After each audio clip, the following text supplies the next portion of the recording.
Merci Jean-Marc et à travers toi, je veux aussi remercier le collectif Écriture pour des chants de grande qualité. Et je te disais tout à l'heure qu'en fait, dans notre église à Lyon-Gerland, je pense qu'à tous les cultes, il y a au moins un chant d'écriture, parce qu'ils sont vraiment appréciés. On apprécie beaucoup de pouvoir chanter des chants de qualité, ancrés dans la parole de Dieu. Donc merci. Alors, je m'appelle Alex et je suis pasteur donc à Lyon.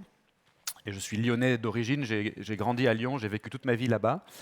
Pasteur de l'église Lyon-Gerland, qui a accueilli, là, depuis la fin du mois de décembre, la famille Fréchet et Antoine pour un stage parmi nous. Et Antoine m'a chargé de vous saluer très chaleureusement, très fraternellement de sa part. Donc Antoine, Noémie, Caleb et Lily s'adaptent très bien à la vie lyonnaise. Donc je suis marié avec Suzanne qui est ici et on a 6 enfants. 2 d'entre eux ne sont plus à la maison. Et l'un des deux, enfin le deuxième, il n'est pas très loin d'ici puisqu'il est chasseur alpin et il est basé à Vars, à la caserne là-bas. Mais pour l'instant, il a la chance de pouvoir rentrer à Lyon dès qu'il a une perme. Donc en fait, il vient à l'église encore à Lyon. Mais en tout cas, s'il devait être sur Grenoble, c'est ici qu'il voudrait venir.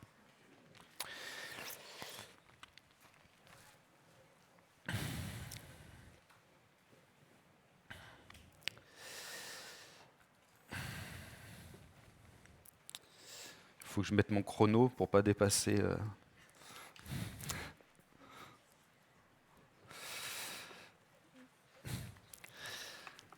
Alors, est-ce que vous vous rappelez ce qui s'est passé le soir du mercredi 2 juin 2021 ? Probablement pas, mais il y a des gens en France qui s'en rappelleront toute leur vie. Il y a eu ce soir-là une panne des numéros d'urgence. Le 15, le 17, le 18, le 112. Plus moyen de joindre les pompiers ou la police par le moyen habituel en cas d'urgence pendant toute la nuit du 2 au 3 juin. Et en fait, après ces événements, on a estimé qu'au moins 5 personnes sont décédées à cause de l'impossibilité de joindre les secours à temps, dont un petit enfant de 2 ans et demi.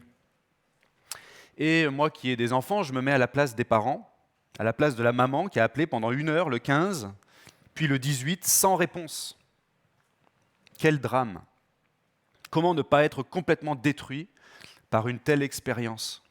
Pourquoi fallait-il que les numéros d'urgence soient en panne précisément au moment où mon enfant s'est mis à s'étouffer? Quelle cruauté, quelle injustice! Et si on est croyant, comment ne pas être profondément en colère contre Dieu? Parfois, le malheur, il survient comme ça, n'est-ce pas? Un monde qui s'effondre parce qu'on était au mauvais endroit, au mauvais moment. Une vie brisée à 1 minute près, à 1 centimètre près, à une décision près, à cause d'un virus microscopique invisible à l'œil nu, ou à cause d'une petite flaque d'huile sur la route, ou à cause d'un dysfonctionnement chez un opérateur téléphonique. Ça semblait tellement improbable, et maintenant il faut vivre avec les conséquences irréversibles de ce malheur. Comment ne pas être en colère contre Dieu? Alors hier, quand on a survolé le livre de Job, c'est un peu cette question qui a été soulevée, n'est-ce pas, et qui était en toile de fond. C'est quoi ce monde où le malheur s'abat gratuitement sur nous? C'est peut-être le plus gros problème existentiel des êtres humains. On a dit hier que c'était un problème théologique. Si Dieu existe, et si la souffrance s'abat gratuitement sur les humains, ça doit vouloir dire soit que Dieu est faible, soit que Dieu est méchant. Et c'est à cette problématique que Job a été confronté très violemment dans sa vie. Si vous connaissez un peu l'histoire du personnage, Job, c'est ce gars de l'Antiquité qui était extrêmement intègre et qui en même temps a été extrêmement affligé. Et le malheur s'est abattu sur lui de manière totalement gratuite, en tout cas à ses yeux. C'est-à-dire que c'était imprévisible et c'était immérité. Et ça a poussé Job à une perplexité extrême, si extrême que Job lui-même a commencé à insinuer des choses sur Dieu. Dans son dernier discours qui nous est rapporté dans le livre qui porte son nom, Job il s'est exclamé « Que Dieu me pèse dans des balances justes et qu'il reconnaisse mon intégrité. » Ce que Job sous-entend là, c'est que Dieu a mal fait son travail quelque part. Et qu'il n'a pas pesé Job dans une balance juste, ou alors qu'il l'a pesé dans une balance injuste. Voilà la crise que traverse Job. Une véritable crise même dans sa foi. Job est torturé extérieurement et intérieurement. Et on le comprend, n'est-ce pas? C'est quoi ce monde où le malheur s'abat gratuitement sur les gens qui n'ont rien fait pour le mériter? Comment ne pas être en colère contre Dieu? Eh bien, tenez-vous bien, parce que ce matin, on va regarder le moment du récit où Job va obtenir la réponse qui va le satisfaire dans ses souffrances. Après plusieurs dizaines de chapitres de lamentation, d'agitation, de perplexité, on va découvrir en fait ce matin la moralité de l'histoire de Job. On va découvrir quelle réponse le livre de Job donne à ces deux questions qui sont omniprésentes dans le texte depuis le début. Premièrement, pourquoi? Pourquoi donc le mal existe-t-il dans notre monde? Et deuxièmement, quelle consolation y a-t-il pour ceux qui souffrent? Pourquoi et jusqu'à quand? Et peut-être que ces questions vous agitent, vous aussi, aujourd'hui. Peut-être que vous êtes tourmenté à l'intérieur, peut-être que vous êtes en crise dans votre foi à cause de circonstances horribles que vous avez traversées, ou peut-être de circonstances que vous avez observées autour de vous. Peut-être même que vous en voulez à Dieu ce matin. Écoutez bien la leçon de ce texte, qui est aussi la moralité du livre de Job. Dieu ne nous donne pas maintenant d'explication, et il ne nous donne pas maintenant de consolation complète, mais il nous donne la paix si on s'humilie devant lui. Ça peut paraître décevant, ça peut paraître choquant, comme s'il ne suffisait pas que les malheureux souffrent, il faut encore qu'ils s'humilient.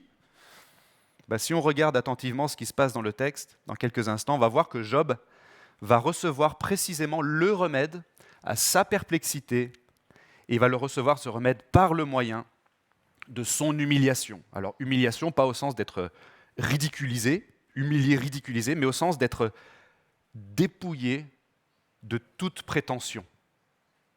C'est un sens noble.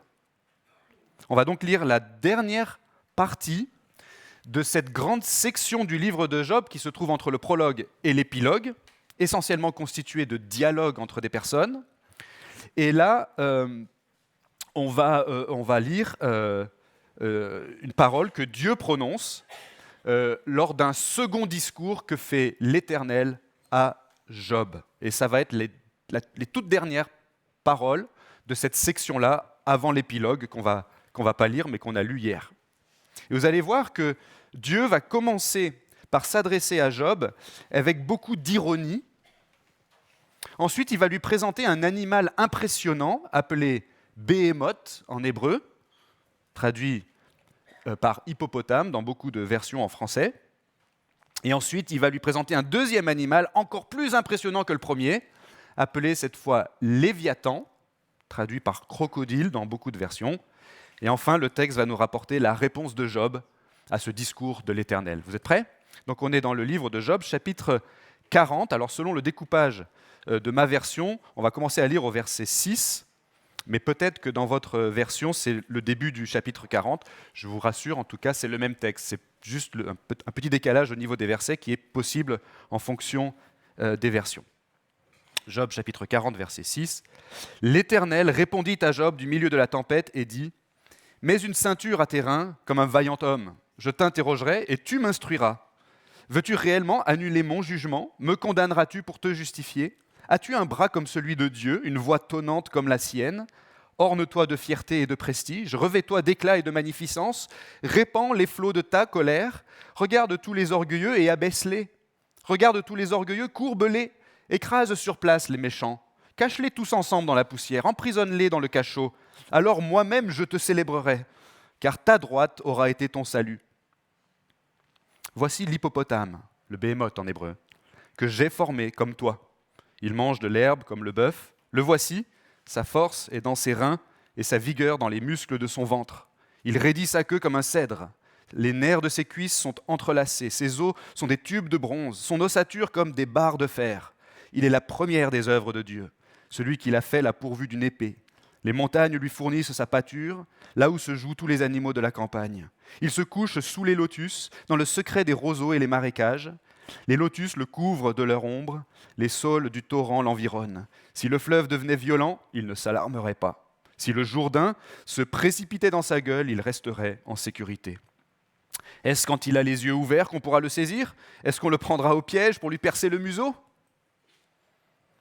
Prendras-tu le crocodile à l'hameçon? Ici, c'est le Léviathan. Lieras-tu sa langue avec une corde? Mettras-tu un jonc dans son museau? Lui perceras-tu la mâchoire avec un crochet? T'adressera-t-il de longues supplications? Te dira-t-il de douces paroles? Conclura-t-il une alliance avec toi? Le prendras-tu comme esclave pour toujours? Joueras-tu avec lui comme avec un oiseau? L'attacheras-tu pour amuser tes jeunes filles? Des associés le mettront-ils en vente? Le partageront-ils entre des marchands? Couvriras-tu sa peau de dard et sa tête de harpon à poisson? Mets ta main sur lui. Au souvenir du combat, tu ne recommenceras plus. Voici, quand on l'attend, on est déçu. À son seul aspect, n'est-on pas renversé? Nul n'est assez farouche pour l'exciter. Qui donc me résisterait en face? Qui m'a fait des avances pour que je le lui rende? Sous tous les cieux, tout est à moi. Je ne me tairai pas à propos de ses membres, de sa force et de la beauté de son organisme. Qui l'a dépouillé de son vêtement? Qui pénétrera entre ses mâchoires? Qui a ouvert les portes de sa gueule? Autour de ses dents, c'est la terreur. Ses orgueilleux et puissants boucliers sont liés étroitement comme par un sceau. Ils se serrent l'un contre l'autre et un souffle ne passerait pas entre eux. Ils sont attachés l'un à l'autre, se tiennent et ne peuvent se séparer. Ses éternuements font briller de la lumière, ses yeux sont comme les paupières de l'aurore, des torches jaillissent de sa gueule, des étincelles de feu s'en échappent, une fumée sort de ses naseaux, comme d'un chaudron qui bout, d'une chaudière ardente. Son haleine allume les charbons, une flamme sort de sa gueule. Dans son cou réside la puissance et l'effroi bondit au-devant de lui. Les éléments de son corps sont attachés ensemble, ils sont devenus durs en lui, inébranlables. Son cœur est dur comme la pierre, dur comme la meule inférieure. Quand il se lève, les plus robustes ont peur et s'esquivent, brisé d'effroi. Pour celui qui l'approche, l'épée ne sert à rien, ni la lance, ni le javelot, ni la cuirasse. Il considère le fer comme de la paille, le bronze comme du bois pourri. La flèche ne lui fait pas prendre la fuite, les pierres de la fronde sont pour lui de la paille. La massue est considérée par lui comme de la paille. Il rit au sifflement du javelot. Sous lui sont des pointes aiguës, on dirait une herse qu'il traîne sur la boue. Il fait bouillonner les profondeurs comme une marmite. Il change la mer en un vase où brûle le parfum. Il laisse après lui un sentier lumineux. L'abîme devient comme la chevelure d'un vieillard. Sur la terre, nul n'est son maître. Il a été formé pour ne pas éprouver de terreur. Il regarde tout ce qui est élevé. Il est le roi de tous les plus fiers animaux. Job répondit à l'Éternel, « Je reconnais que tu peux tout et qu'aucune réflexion n'est inaccessible pour toi. Qui est celui qui assombrit mes desseins par des propos dénués de connaissance? Oui, j'ai fait part, sans les comprendre, de merveilles qui me dépassent et que je ne connaissais pas. Écoute-moi et moi je parlerai, je t'interrogerai et tu m'instruiras. Mon oreille avait entendu parler de toi, mais maintenant mon œil t'a vu. C'est pourquoi je me condamne et je me repens sur la poussière et sur la cendre. » On va prier brièvement avant d'aller plus loin. Seigneur, merci pour ta parole. Et s'il te plaît, ouvre nos cœurs maintenant, ouvre notre intelligence et permets-nous par ta grâce d'accueillir tout ce que tu veux nous dire ce matin, même quand c'est difficile, même quand ça nous remet en question. Mais permets-nous aussi, au travers de ce texte, de contempler ta grâce manifestée en ton Fils Jésus-Christ, qui s'est donné pour nous, pour notre délivrance. Amen.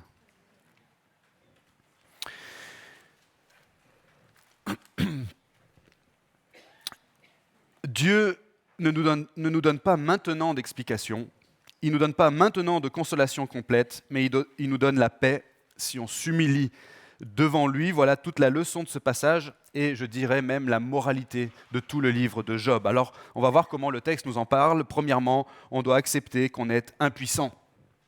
C'est la première chose que Dieu fait comprendre à Job et à nous aussi par la même occasion à travers ce texte, c'est que devant les problèmes, devant la souffrance, devant le malheur, on doit se montrer modeste plutôt que prétentieux. En fait, on est impuissant. Et Dieu fait comprendre ça à Job avec beaucoup d'ironie dans la première partie du passage qu'on a lu. C'est comme s'il disait « Job, tu insinues des choses sur moi et sur ma manière de gouverner l'univers. Alors vas-y, Explique-moi ce que je fais de mal, moi, Dieu. Tu déplores l'existence de la souffrance et de l'injustice, tu t'indignes devant la réussite des méchants et devant le malheur des justes. Eh bien, vas-y, Job. Vas-y, corrige le mal et rétablis la justice. Vas-y, je te regarde. Puisque tu critiques ma façon de faire, c'est que tu dois être plus puissant que moi. Alors vas-y, à toi l'honneur. Mais Job est incapable de faire ça. Mais vous avez compris l'ironie dans le texte. L'ironie dans ces paroles de Dieu. Mais ce n'est pas méchant de la part de Dieu de parler comme ça à Job. C'est au contraire une manière très didactique, très efficace de faire comprendre quelque chose de très important à Job. C'est qu'on ne peut pas à la fois croire en Dieu et en même temps s'élever comme juge de Dieu. C'est juste incompatible. Si Dieu est Dieu, par définition, il a des comptes à rendre à personne. Vous avez peut-être déjà entendu des gens dire « Moi, je ne peux pas croire en un Dieu qui permet tant de souffrances dans le monde. » C'est une objection très courante qu'on entend de nos jours. En fait, c'est une manière de dire « Moi, je veux bien croire en Dieu, mais il faut qu'il se conforme à ce que j'attends de lui. » Mais c'est complètement contradictoire, vous comprenez. On ne peut pas juger Dieu à moins d'être supérieur à lui. Et dans notre texte, Dieu il est en train de répondre à ceux qui voudraient soumettre Dieu à leur jugement. Ok, alors si tu me juges, c'est que je ne dois pas être Dieu. Et si je ne suis pas Dieu, alors vas-y, débrouille-toi tout seul avec les souffrances ou la souffrance dans le monde. Et là, on se rend compte que si la souffrance existe sans que Dieu n'existe, on a en fait un plus gros problème que si la souffrance existe et que Dieu existe.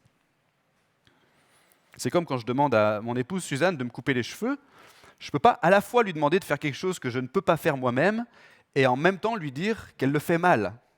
Et il lui suffirait de me répondre « Écoute, mon chéri, si tu n'es pas content, vas-y, fais-le toi-même, je te regarde. » Et là, je serais bien dans l'embarras. Mais le problème, c'est que j'ai conscience de ça et pourtant, je la critique quand même. Parce que c'est toute la contradiction de notre nature humaine, n'est-ce pas? On est vulnérable, mais on est prétentieux quand même. On dépend de Dieu et pourtant, on râle contre lui. On est exposé à la souffrance et pourtant, on s'insurge contre celui qui seul peut nous en délivrer. Voilà pourquoi la première chose qu'on peut tirer de ce passage, c'est que face à la souffrance, on doit accepter qu'on est impuissant. On doit se montrer modeste. Plutôt que se révolter contre Dieu, on doit s'humilier, en fait, devant lui. La souffrance ne devrait pas nous inciter à repousser Dieu ou à le rejeter comme si on avait des raisons d'être vexé contre lui, mais la souffrance devrait plutôt nous inciter à l'appeler au secours.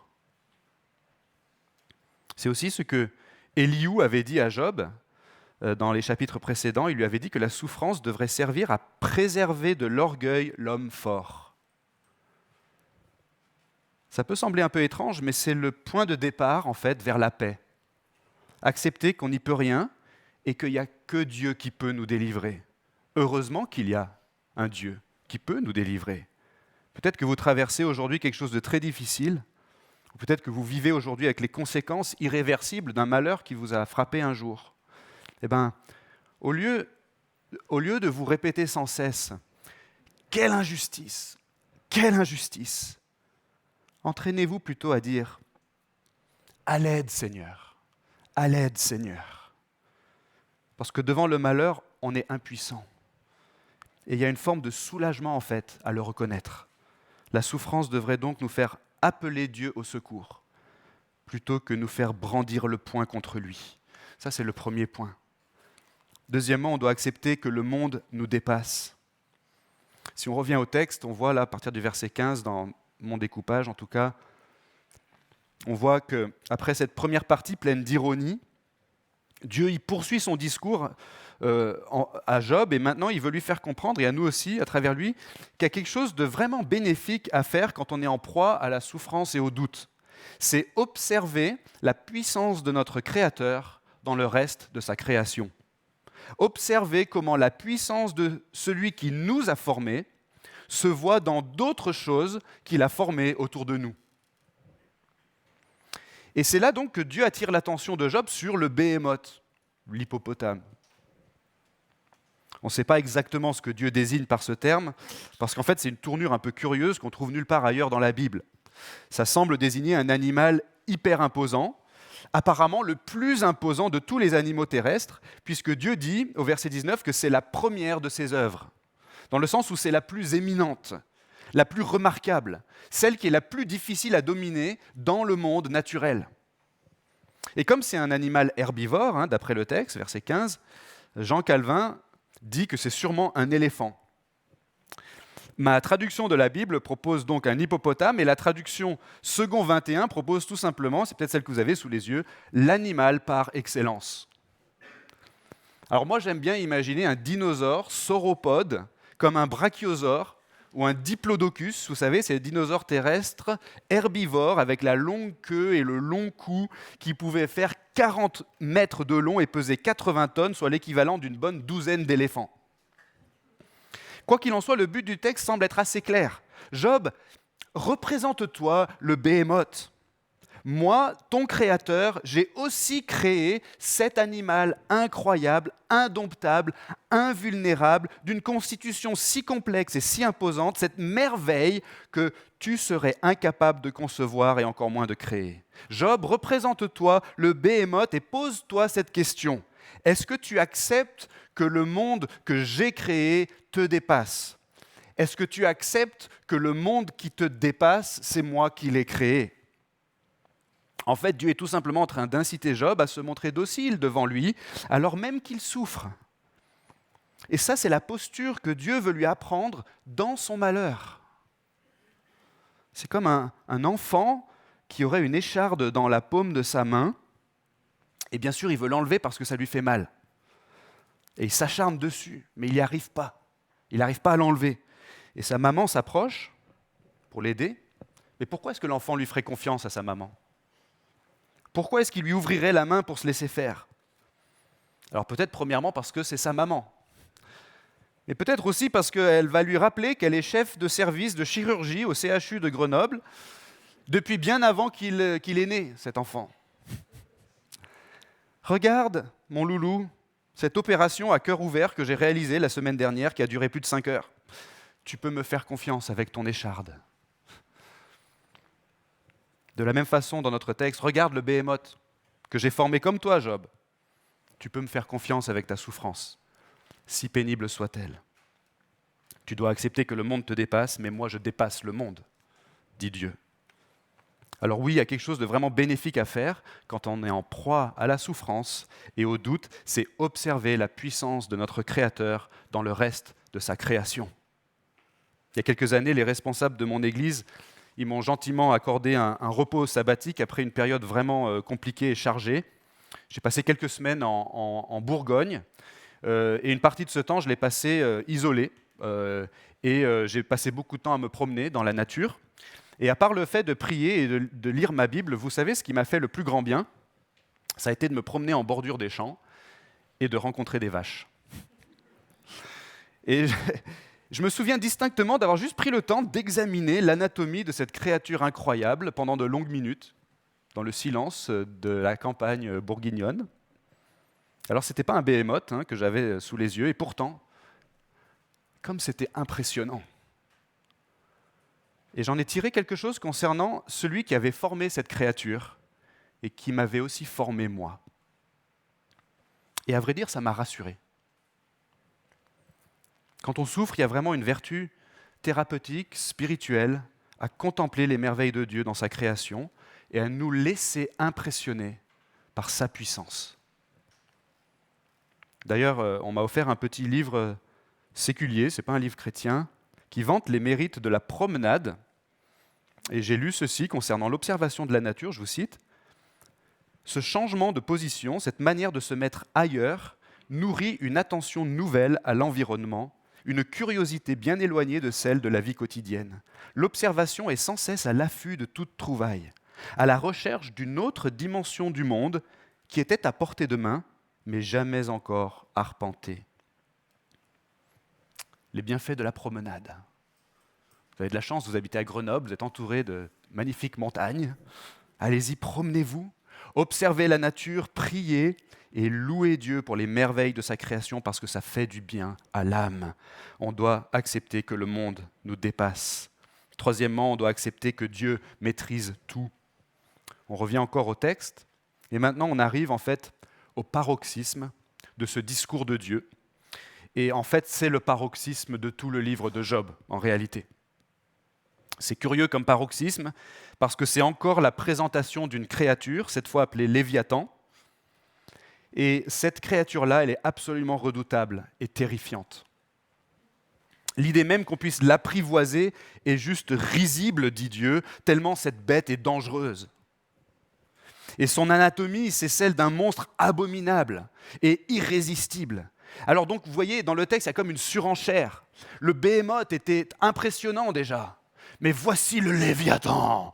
Et d'ailleurs, Behemoth et Léviathan, c'est des noms de groupes de métal, je ne sais pas si vous les connaissez, mais c'est bien trouvé comme nom de groupe de heavy metal. Et Jean Calvin, il imagine que, alors ça fait un peu bizarre, mais Jean Calvin, il imagine que c'est une baleine, parce que c'est un animal marin.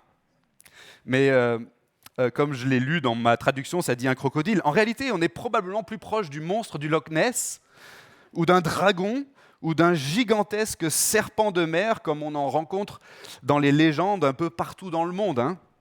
Si vous aimez le Seigneur des Anneaux, imaginez un balrog, mais un balrog de la mer, un balrog marin. Hein, l'idée est simple, c'est que le Léviathan, c'est votre pire cauchemar. En fait, le Léviathan, c'est très vraisemblablement la représentation qu'on se faisait à cette époque des forces du mal. C'est une image probablement tirée de la mythologie de cette époque-là, dans le Proche-Orient, qui est utilisée dans la Bible, quelquefois, pour représenter, sous ses traits les plus terrifiants, le prince du mal, à savoir le diable. Le prophète Ésaïe, quelques siècles après l'époque de Job, il dit qu'un jour, Dieu châtiera de son épée, je cite, « Léviathan, serpent fuyard, Léviathan, serpent tortueux, et il tuera le monstre qui est dans la mer. » Ésaïe 27, verset 1. Et rappelez-vous que la mer, dans la pensée de l'Antiquité, c'est le lieu d'habitation des forces du mal.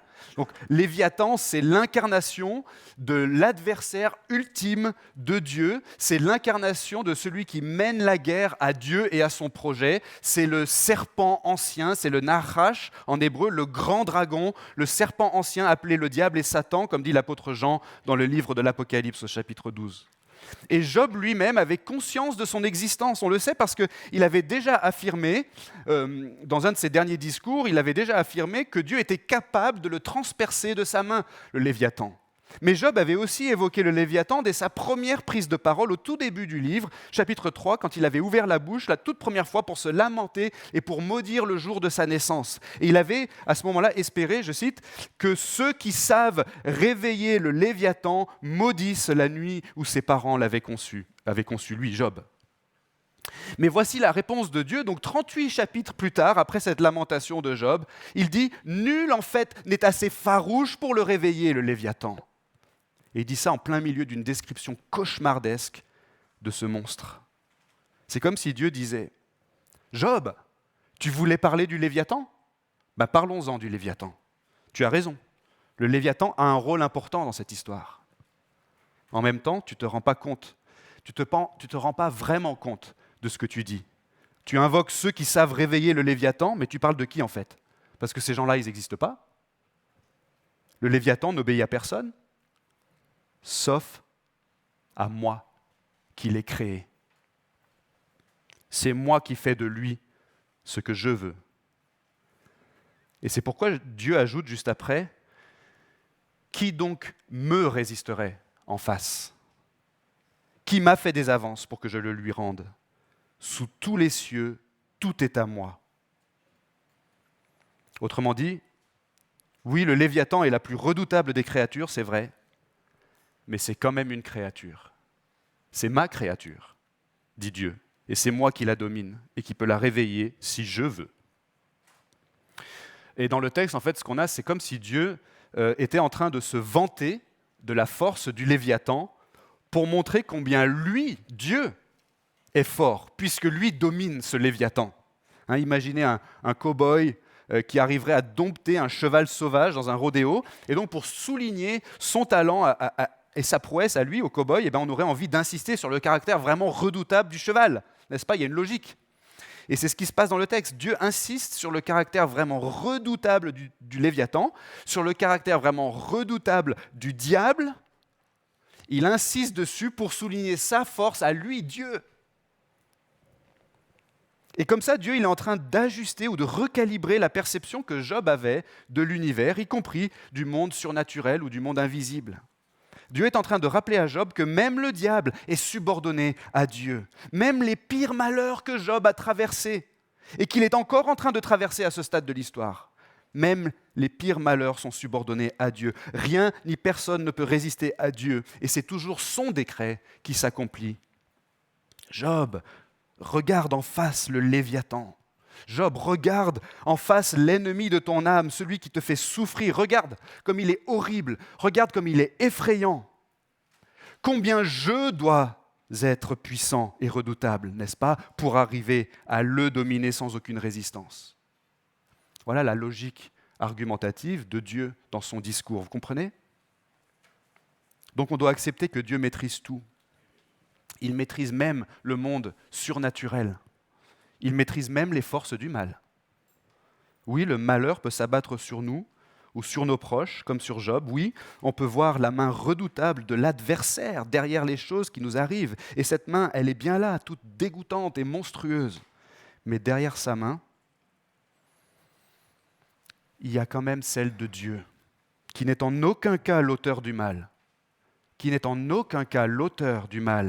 mais qui a formé le Léviathan et qui se joue de lui, comme il est dit dans le psaume 104. Il se joue de lui pour accomplir en fin de compte ses desseins à lui, à l'Éternel. Même si on ne comprend pas exactement maintenant comment c'est en train de se passer. Et c'est ce qui nous amène au 4e et dernier point. On doit accepter que notre foi est incomplète.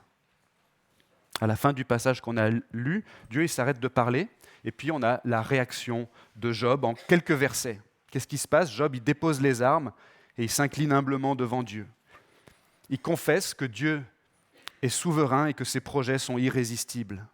Il confesse que son intelligence à lui, Job, elle est limitée et qu'il s'est exprimé de manière téméraire parfois sur des choses qui le dépassaient. Enfin, il confesse qu'il a maintenant grandi dans sa connaissance de Dieu grâce à cette manifestation spéciale de Dieu. Et la conclusion est abrupte. Job se condamne et se repent sur la poussière et sur la cendre. C'est une expression qui décrit une contrition sincère et sans réserve. C'est frappant, n'est-ce pas ? Ça peut même nous déranger un peu, non ? Job est dans une situation de souffrance extrême. Et maintenant, il se repent. Il s'incline à terre. Il demande pardon. Mais quand même, le pauvre, c'est l'homme le plus intègre de son temps. Et s'il a un peu craqué, s'il a un peu dérapé, il a quand même des circonstances atténuantes, non ? On peut l'excuser. Mais justement, c'est l'intégrité de Job qui nous aide à comprendre ce qui se passe ici. Job, il est blessé dans sa conscience par sa propre incrédulité qui s'est exprimée dans ses lamentations. Si intègre qu'il ait pu être, Job n'avait pas une foi parfaite. Dans son malheur et dans ses souffrances extrêmes, Job a parfois insinué des choses qu'il n'aurait pas insinuées si sa confiance en Dieu avait été plus grande encore. Et maintenant, il s'en rend compte et il se repent de ce qui manque à sa foi. Sa connaissance de Dieu et de ses projets n'est pas devenue parfaite, mais il reconnaît maintenant qu'il ne comprend pas tout. C'est Job qui doit faire confiance à Dieu, ce n'est pas Dieu qui doit des explications à Job. Pourquoi ? Tout simplement parce que Dieu est Dieu. En fait, il y a un élément qui est extrêmement important à comprendre pour nous, pour bien comprendre le dénouement de cette histoire. C'est que si Dieu avait expliqué à Job quelle était la raison de tous ces malheurs, vous vous rappelez, tout ça, ça nous est expliqué dans le prologue, au tout début du livre. Alors si Dieu avait expliqué à Job quelle était la raison de tous ces malheurs, c'est sûr que ça aurait aidé Job. Mais ça aurait aussi fait échouer le projet de Dieu.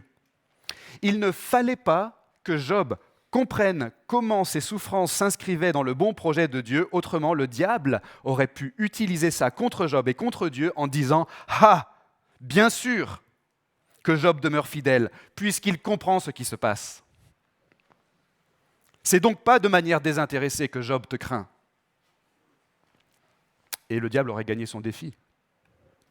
Mais la moralité de l'histoire, c'est que Job demeure dans l'ignorance. À ce stade de l'histoire, dans ce qu'on a lu, Job ne sait toujours pas ce qui se trame au ciel, au verso de la réalité. Et Dieu ne lui a pas donné l'explication. Il n'est toujours pas au courant du défi que Satan a lancé à Dieu, ni de la manière dont sa persévérance à lui va glorifier Dieu dans le ciel. Mais il reconnaît humblement qu'il ne sait pas tout et que Dieu est quand même digne de confiance. En fait, à la fin de cette histoire, la repentance de Job, c'est paradoxalement le triomphe de son intégrité. Et c'est la défaite du Léviathan, du diable, qui perd son pari face à Dieu. Qu'est-ce que ça veut dire pour nous ? Ça veut dire qu'on doit accepter, comme Job, que notre foi est incomplète aujourd'hui. Et pourtant, elle peut s'appuyer sur des choses tellement plus solides que ce que Job avait à sa disposition à son époque, n'est-ce pas ? Dieu ne nous dit pas tout, loin de là, mais avec les Saintes Écritures, on a une révélation spéciale, tellement plus complète et suffisante pour fonder notre foi en Dieu et persévérer dans les afflictions. Si Job voyait ce que nous, on a aujourd'hui, il nous dirait « Mais c'est de la triche !»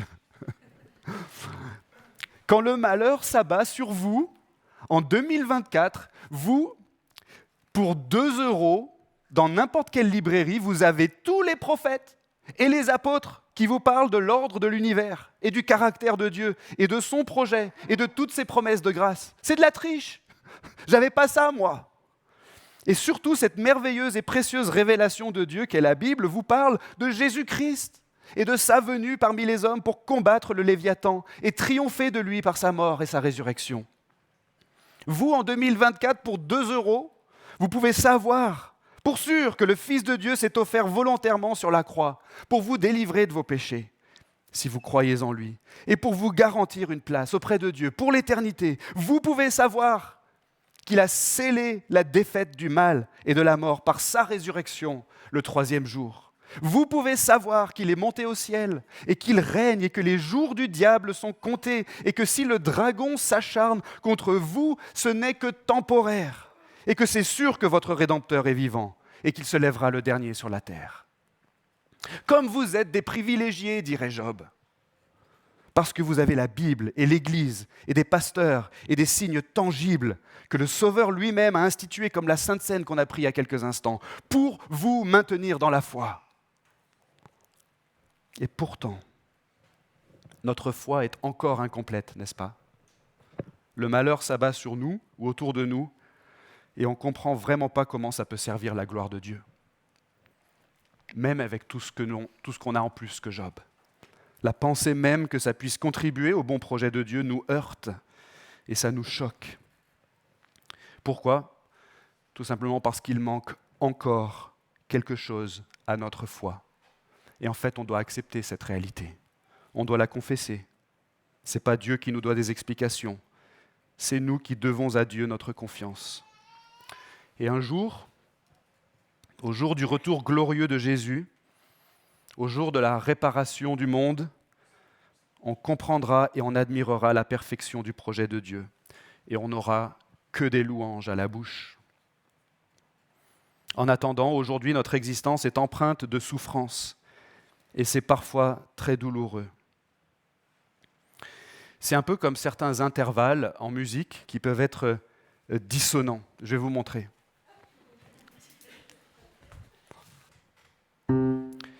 Dans la vie, des fois le malheur s'abat sur nous et ça fait ça. Et on ne comprend pas. On ne comprend pas le sens que ça a. C'est dissonant et c'est pas agréable. Mais il suffit d'ajouter ensuite la tierce ou la quinte de l'accord et la mélodie.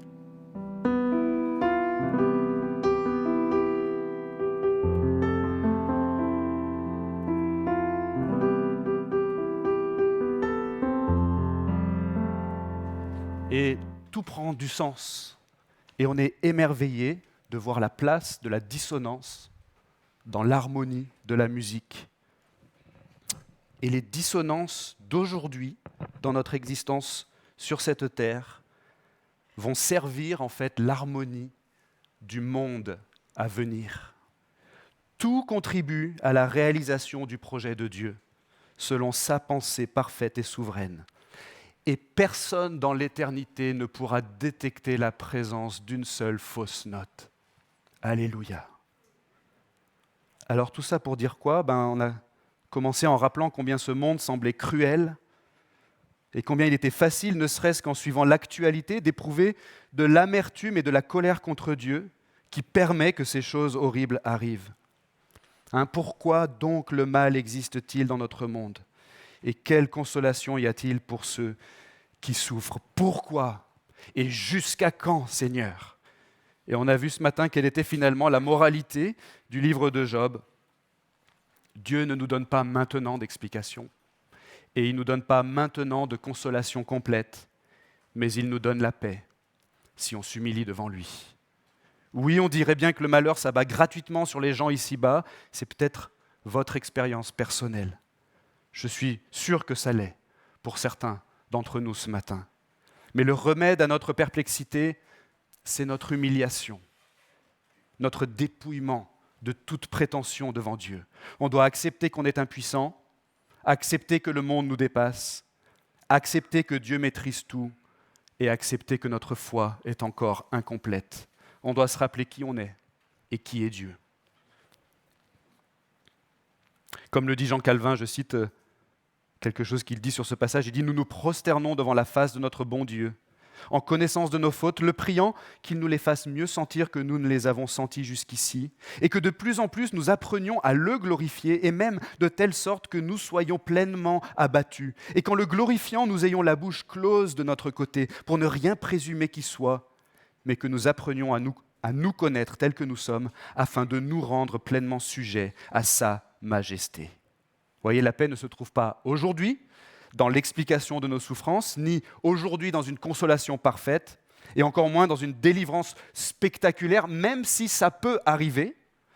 Le pasteur Tim Keller, dans son livre intitulé « La souffrance », il fait remarquer que notre société se concentre beaucoup sur les moyens de gérer ou de compenser ou d'éviter la souffrance, mais la Bible ne nous parle pas de ça, elle nous parle plutôt de savoir traverser la souffrance. C'est aussi ce que dit le théologien Dan McCartney dans son livre « Pourquoi faut-il souffrir ?», où il encourage les chrétiens à accepter par la foi la souffrance comme une partie ordinaire de leur vocation ici-bas. Mais il ajoute « Nous ne sommes pas pour autant appelés à être lugubres.